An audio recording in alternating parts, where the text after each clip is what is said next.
എല്ലാവർക്കും നല്ലൊരു ദിവസം ആശംസിച്ചുകൊണ്ട് ഞങ്ങളുടെ ഇത് തുടങ്ങുകയാണ്. നമ്മൾ ഓഗസ്റ്റ് 3-4 തീയതികളിൽ വൃക്കരോഗ വിദഗ്ധരുടെ, സ്ത്രീകൾ ആയ വൃക്കരോഗ വിദഗ്ധരുടെ വാർഷിക സമ്മേളനം, 3ാമത്തെ സമ്മേളനമാണിത്. അത് നമ്മൾ തിരുവനന്തപുരം മസ്കറ്റ് ഹോട്ടലിൽ വെച്ച് നടത്തുകയാണ്. ആദ്യത്തേത് കോവിഡ് കാലമായിരുന്നു, സൂമിലായിരുന്നു. 2ാമത്തെ കർണാടക. ഇപ്പോൾ 3ാമത്തെ ഓപ്പർച്യൂണിറ്റി നമുക്ക് കിട്ടി. കേരളത്തിൽ ഏതാണ്ട് 80 സ്ത്രീകളാണ് വൃക്കരോഗം സ്പെഷ്യലൈസ് ചെയ്ത് പ്രാക്ടീസ് ചെയ്യുന്നത്. ഇപ്പം നമ്മൾ കാണുന്ന കൂടുതൽ സ്ത്രീകൾ നെഫ്രോളജി എടുത്ത് മുന്നോട്ട് വരികയാണ്. അപ്പോൾ അവർക്കൊരു പ്രയോജനം നൽകുവാനും അവർക്ക് റിസർച്ചിൽ കൂടുതൽ താല്പര്യം ഉണ്ടാക്കുവാനും എല്ലാമായിട്ടാണ് സ്ത്രീകൾ സെപ്പറേറ്റ് ആയിട്ടൊരു കൂട്ടായ്മ ഫോം ചെയ്ത് നടന്നുകൊണ്ടിരിക്കുന്നത്. അതോടനുബന്ധിച്ച് തന്നെ നമ്മൾ 2-ാം തീയതി ഒരു പൊതുജനങ്ങൾക്കായിട്ടൊരു ബോധവൽക്കരണ പരിപാടിയും സംഘടിപ്പിക്കുന്നുണ്ട്.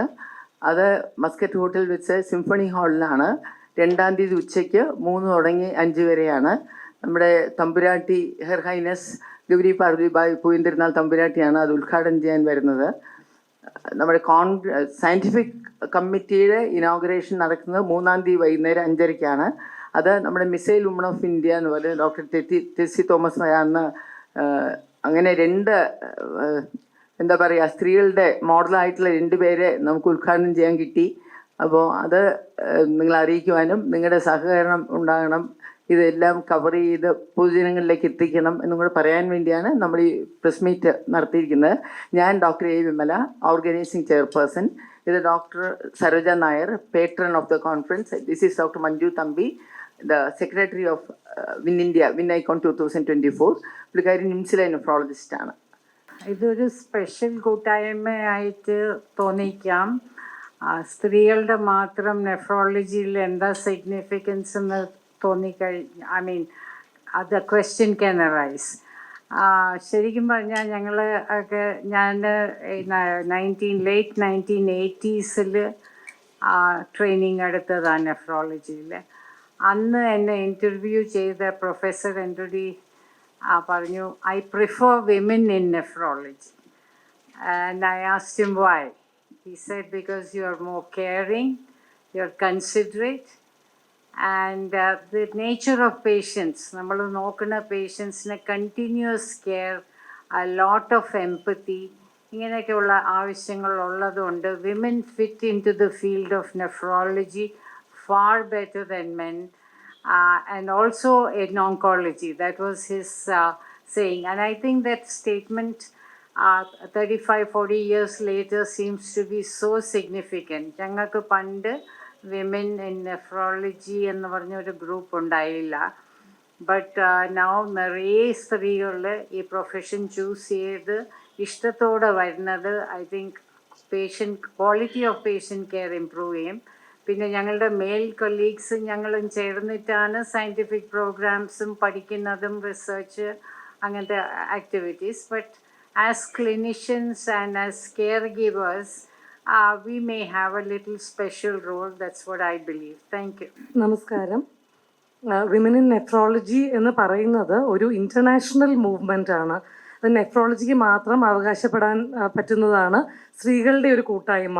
അത് ഇൻ്റർനാഷണലി ഉള്ള ഒരു ഗ്രൂപ്പാണ് വിമൻ ഇൻ നെഫ്രോളജി ഇൻ്റർനാഷണൽ. അതിൻ്റെ ഒരു നാഷണൽ മൂവ്മെൻറ്റ്, ദേശീയ സംഘടനയാണ് വിമൻ ഇൻ നെഫ്രോളജി ഇന്ത്യ.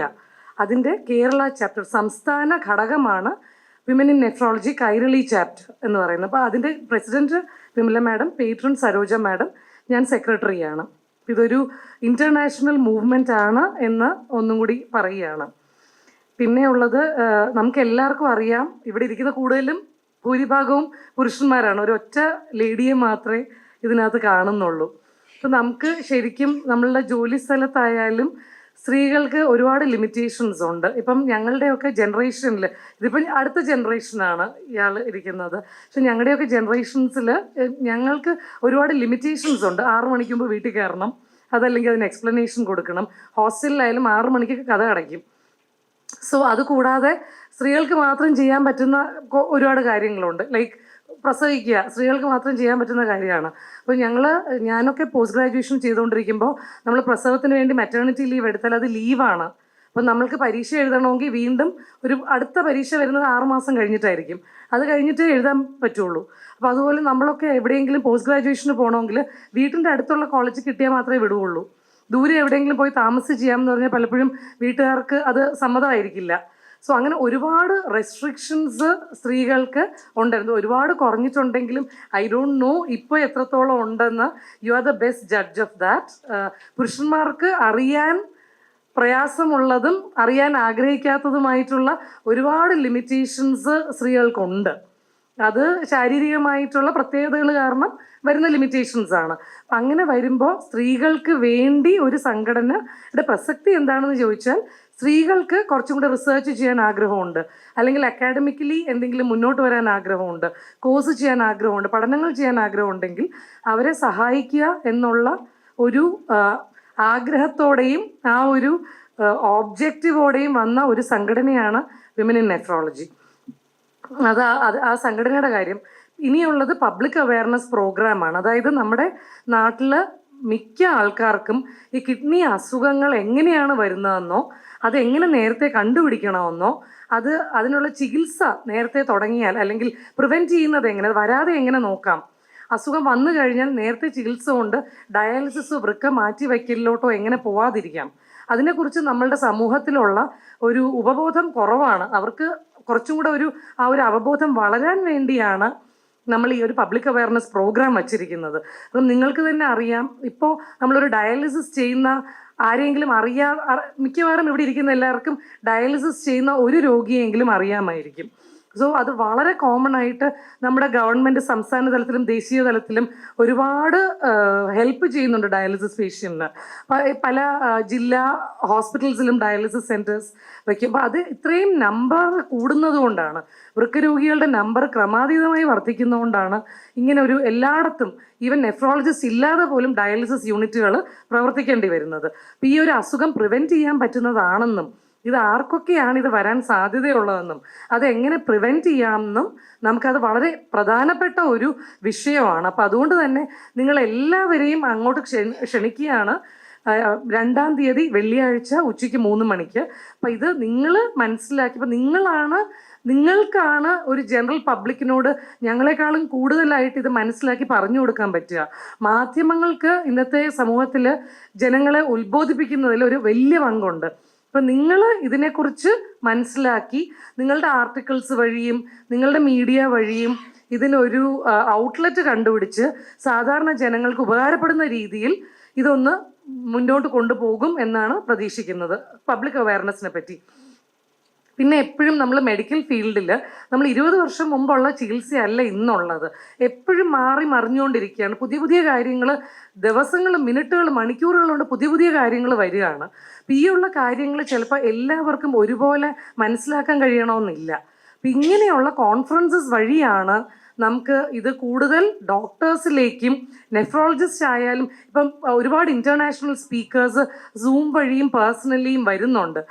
അമേരിക്കയിൽ നിന്നും UK നിന്നും ഒക്കെയുള്ള ഡോക്ടേഴ്സിൻ്റെ ലെക്ചേഴ്സ് ഉണ്ട് നമ്മുടെ കോൺഫറൻസിൽ. അപ്പം നമ്മളുടെ ഇവിടെയുള്ള ഡോക്ടേഴ്സിനും അത് ഉപയോഗപ്രദമാവും. അവരുടെ പഠനങ്ങളും അവരുടെ റിസർച്ചും അവരുടെ നോളജിൻ്റെ ഷെയറിങ്ങും വെച്ചിട്ട് ഇവിടെയുള്ള ഡോക്ടേഴ്സിനും അത് ഒരു നല്ല ഉപയോഗം കിട്ടും എന്നാണ് നമ്മുടെ ഈ കോൺഫറൻസ് കൊണ്ട് നമ്മൾ. അതുപോലെ ഡിസ്കഷൻസ്, ഞങ്ങളിവിടെ നെഫ്രോളജിയിൽ നമ്മൾ ഫേസ് ചെയ്യുന്ന പ്രശ്നങ്ങൾ എന്തൊക്കെയാണ്, അതിനെ നമുക്ക് എങ്ങനെ തരണം ചെയ്യാൻ പറ്റും, പേഷ്യൻസിനെ എങ്ങനെ മനസ്സിലാക്കാൻ പറ്റും, ഡയറ്റിൻ്റെ ഇമ്പോർട്ടൻസ് എന്താണ്, ഇങ്ങനെയുള്ള പല കാര്യങ്ങളും നമ്മൾ ഈ കോൺഫറൻസിൽ പറയുന്നുണ്ട്. ആൻഡ് മാഡം പറഞ്ഞതുപോലെ വളരെ പ്രഗത്ഭരായ 2 സ്ത്രീരത്നങ്ങളാണ് നമ്മുടെ അംബാസിഡേഴ്സായിട്ട് നമുക്ക് കിട്ടിയിരിക്കുന്നത്.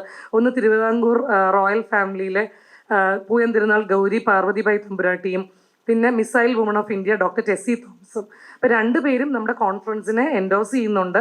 അപ്പം നിങ്ങളും നിങ്ങളുടെ മാധ്യമങ്ങൾ വഴി എത്രയും നല്ലൊരു സപ്പോർട്ടും നമുക്ക് നല്ലൊരു പബ്ലിസിറ്റിയും തരും എന്ന് പ്രതീക്ഷിക്കുന്നു.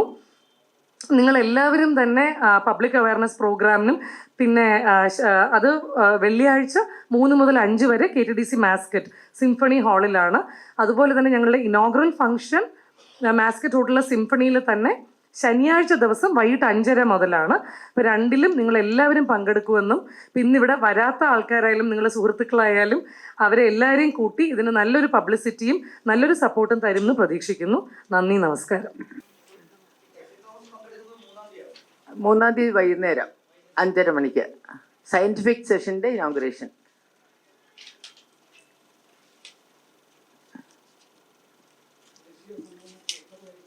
തുടങ്ങി 300 പേരെയാണ് നമ്മൾ പ്രതീക്ഷിക്കുന്നത്. ഇപ്രാവശ്യം ഒരു പ്രത്യേകതയുള്ളത് ഡയാലിസിസ് ടെക്നീഷ്യൻസും അതിൻ്റെ കൂടെ വർക്ക് ചെയ്യുന്ന സ്റ്റാഫ് നഴ്സസിന് വേണ്ടി നമ്മൾ ഒരു ദിവസം മാറ്റി വെച്ചിരിക്കുകയാണ്. അതിലൊരു 113 പേര് ഓൾറെഡി രജിസ്റ്റർ ചെയ്ത് കഴിഞ്ഞു. നമ്മളിപ്പോൾ രജിസ്ട്രേഷൻ ക്ലോസ് ചെയ്തിരിക്കുകയാണ്. നല്ല പാർട്ടിസിപ്പേഷൻ, നമ്മൾ പ്രതീക്ഷിച്ചതിൽ കൂടുതൽ നമുക്ക് പാർട്ടിസിപ്പേഷൻ കിട്ടിയിട്ടുണ്ട്. മഴയെ സഹായിച്ചെങ്കിൽ ഫ്ലൈറ്റ്സ് എല്ലാം കറക്റ്റ് ടൈം വരികയാണെങ്കിൽ 250-300 പേരെയാണ് നമ്മൾ പ്രതീക്ഷിക്കുന്നത്.